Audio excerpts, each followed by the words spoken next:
team, j'espère que vous allez bien, que vous avez passé une excellente journée. On se retrouve ce soir comme tous les soirs, 20 h sur la chaîne Débrief Pronofoot pour parler pronostics sportifs. Et après avoir analysé la première rencontre entre City et le Paris Saint-Germain, on va forcément parler lors de cette vidéo de la deuxième demi-finale retour qui opposera les Anglais de Chelsea aux Espagnols du Real Madrid. Juste avant de parler pronostics, les petits rituels, 3 petites choses à faire si vous voulez vraiment aider la chaîne à se développer. Tout d'abord, le petit pouce bleu juste en dessous dans la description. Également, dans la description, vous avez aussi accès à mes réseaux sociaux, le canal Telegram de la Team Parieur, mais aussi mon Instagram personnel. N'hésitez pas à nous rejoindre sur tous les différents réseaux sociaux qu'on propose sur la Team Parieur et également sur cette chaîne YouTube. Avant de parler pronostic, on va comme d'habitude également faire le bilan de ce qu'il s'est passé hier. Concernant YouTube, des prestations assez moyennes, on ne va pas se cacher derrière les mauvais résultats. Seulement un bon pronostic sur les 3. D'ailleurs, c'était le pronostic fun avec la victoire de West Ham du côté de Burnley. Torino, Parme, j'étais parti sur les 2 équipes marques. Malheureusement, Parme a seulement tiré 3 fois au but, ce qui amoindrit clairement les chances de marquer au moins un but. Et concernant le dernier pronostic qui était plutôt extrêmement safe, je trouve tant Séville avait beaucoup à gagner hier et Bilbao rien à gagner. Au final, les Basques sont imposés 1-0 du côté de Séville. Une défaite qui élimine quasiment Séville de la course au titre au niveau de la Liga. Du côté de la Team Parieur, sur les avis, on fait 1 sur 2 avec justement cette défaite de Séville, mais également ce match en Bundesliga où on avait joué une double chance. Mais le côté positif, c'est que la gestion de bankroll, vraiment l'arme pour faire du bénéfice sur le long terme, a plutôt bien marché hier avec la victoire de West Ham. On sécurise avec le match nul, c'était coté à 1,65 et ça nous permet de continuer sur la belle lancée de ce dimanche et d'être déjà en positif sur le mois de mai. Pour rappel, mars sur YouTube positif, avril je vous l'ai montré également positif. Pour l'instant, tout se passe bien au niveau du mois de mai. N'hésitez pas également à nous rejoindre sur la Team Parieur, site qu'on tient avec Julien Bier. Pour demain, la team, je vous l'ai dit, on va parler de Ligue des Champions et comme d'habitude, un pronostic conseil à vous proposer, mais également 3 fun en fin de vidéo. On parle forcément de Chelsea qui reçoit le Real Madrid, un but partout lors du match aller où on a pu voir une prestation de N'Golo Kanté complètement XXL où il a mis aux oubliettes le temps de 90 minutes le trio du milieu de terrain du Real, Modric, Casemiro et Kroos. Alors on peut également constater tout d'abord qu'en championnat, seulement 4e de Première Ligue, Chelsea est loin des ambitions du début de saison. C'est vrai qu'il y avait un recrutement plutôt XXL et des joueurs qui ont du mal clairement à se faire au championnat anglais. L'exemple type, c'est vraiment Timo Werner qui a des années-lumière de son parcours du côté de Leipzig, alors que le Real Madrid, malgré une saison plutôt moyenne en termes de jeu, est plutôt réactif et toujours en course pour faire le doublé Liga, Ligue des Champions et 2e de ce championnat espagnol avec seulement 2 petits points de retard sur l'Atlético Madrid. Tout est encore possible pour les hommes de Zizou. À domicile, Chelsea ne fait pas une super saison. Que ce soit en Première Ligue ou avec seulement 8 victoires en 17 matchs, ils ont un bilan de moins de 50% de victoires à domicile. Mais également en Ligue des Champions, on oublie ce match contre le FC Porto qui était joué sur terrain neutre. On peut constater que Chelsea en 4 rencontres européennes, c'est 2 victoires pour déjà 2 matchs nuls.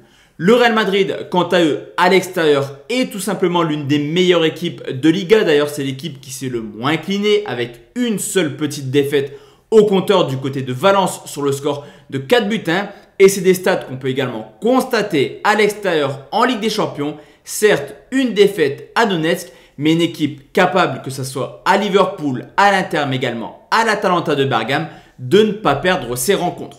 Au niveau de l'état de forme, forcément depuis l'arrivée de Thomas Tuchel, on voit clairement du mieux du côté de Chelsea qui enchaîne les non-défaites. C'est-à-dire qu'en 27 rencontres dirigées par le coach allemand, il y a eu seulement 2 petites défaites pour Chelsea. Et également, ils ont fait une très belle remontada au classement. Tout porte à croire que Chelsea peut également vivre une fin de saison complètement fantastique. Cependant, on le sait, on le voit depuis le début de saison, le Real Madrid n'est pas le meilleur Real sur les 5 dernières années. Mais forcément, à force d'avoir de l'expérience et quasiment le même 11 depuis plusieurs années, On voit des joueurs qui se connaissent par cœur et qui restent également sur une excellente série de 19 matchs sans défaite, toujours en course pour la Liga, pour la Ligue des Champions, comme je vous l'ai dit. Et pour retrouver trace d'une défaite du Real à l'extérieur, il faut remonter au 1er décembre 2020, c'est du côté de Donetsk en Ligue des Champions.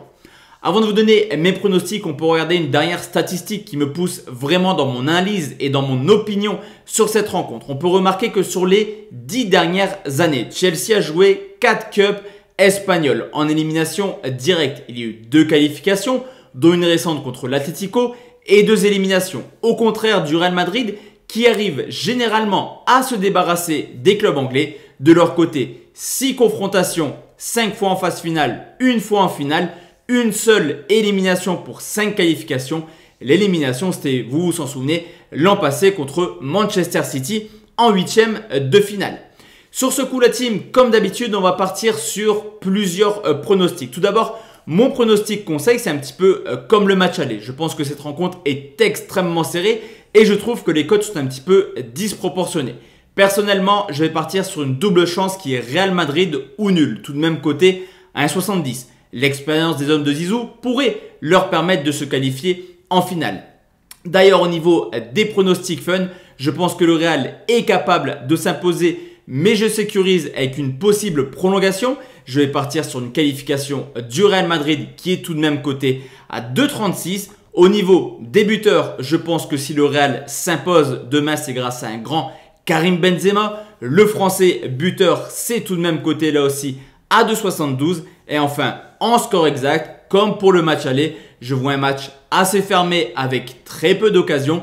Mais on le sait, le français est capable de marquer à n'importe quel moment. Le score de 1-0 coté à 8,40 est une cote extrêmement intéressante. Donc voici la team, mes différents pronostics pour ces demi-finales, retour de Ligue des Champions, en espérant vraiment que ce soir le Paris Saint-Germain fasse le taf et rencontre ou Chelsea ou le Real Madrid. En tout cas, quoi qu'il arrive, très beau parcours des Parisiens. De notre côté, on se retrouve très bientôt, d'ailleurs demain soir, pour une nouvelle vidéo de pronostics sportifs. Et je vais vous expliquer un petit peu tout ça à l'avenir, mais il y aura beaucoup de nouvelles choses au niveau de l'Euro 2021 qui commence bientôt. Il y aura des pronostics live. Enfin, voilà. On va reprendre un petit peu le fonctionnement de la chaîne. C'est la raison pour laquelle je vous demande souvent en début de vidéo un petit peu de liker tout ça pour qu'on remonte dans le référencement et qu'on atteigne les 50 000 abonnés très bientôt. En tout cas, l'objectif, c'est clair. Avant l'Euro, avoir 50 000 abonnés. Je vous laisse de mon côté. Je vous souhaite à tous et à toutes une excellente soirée Ligue des Champions et une très bonne journée tout court. À demain soir, 20 h pour parler Europa League. Ciao, ciao.